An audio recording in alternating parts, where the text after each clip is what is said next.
Okay, guys, time for another quick conversation about the good vibes only people. This is bypassing. This is spiritual bypassing. There is a big difference between finding what your own joy can be, even under difficult circumstances, difficult situations, when the outside world looks big and ugly and scary. Even when you're personally undergoing difficult circumstances, there is a difference between recognizing how you feel, acknowledging how you feel, understanding that the only reason we call them negative emotions is because we do not happily choose to feel that way.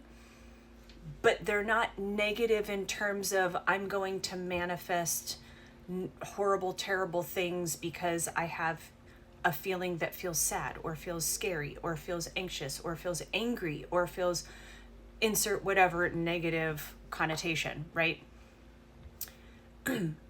Understanding that we are human beings working through a human existence and that we will feel things that we may not at every turn of our lifetime choose.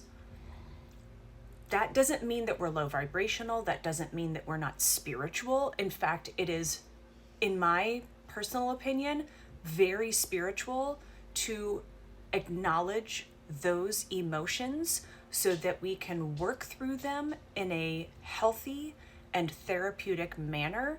Because if we don't, they will get louder and bigger and not shut up or continue to manifest in bigger ways in our physical and emotional bodies until we finally do. There's a big difference between doing that versus being a nasty person and only living in that space. There's a big difference between acknowledging that versus pretending that they don't exist and bypassing the entire human experience in that way. I'm seeing it again because the world feels like a lot. And I'm urging you to please not good vibes only bypass your way out of experiencing those things. If they feel so big that you yourself don't feel comfortable managing through them on your own, seek assistance. This is what doctors are for. This is what therapists and counselors and therapeutic methods are for. Even, I love doing energy healings and I love having an impact on somebody's emotional state. It's one of my favorite things to do. And in case there are people who aren't aware, I do energy healing. You can follow the link in my you-know-what to my website and you can book that. That was just a piece of dust because I have 4 dogs. That wasn't an orb, by the way. I just saw that. I love doing that, but even I am not a mental health professional. I cannot fix, shift, and change long term all by myself your mental emotional state. I can have a positive impact in transferring, shifting, moving the energy that builds up because of emotional circumstances or physical circumstances. But even I should be used as an adjuvant if something feels so big that you cannot manage it yourself, okay? So I am asking people to please stop bypassing. Do not let the spiritual community gaslight you into thinking that you're doing spirituality wrong because you find yourself feeling anxious or scared or sad or angry. Righteous anger can be so transformational. That can drive a community to have a huge impact for the better. And the only reason they even call them low vibrational is because everything has a vibration. Everything is energy. And with the right tools, you can actually measure those things. And there have been measurements to different words that have emotions attached to them. Love and gratitude and authenticity have some of the highest vibrational patterns when you measure them in hertz, megahertz, gigahertz, whatever. Whereas things like fear and anger have a lower vibrational measurement to them. It's not a judgment.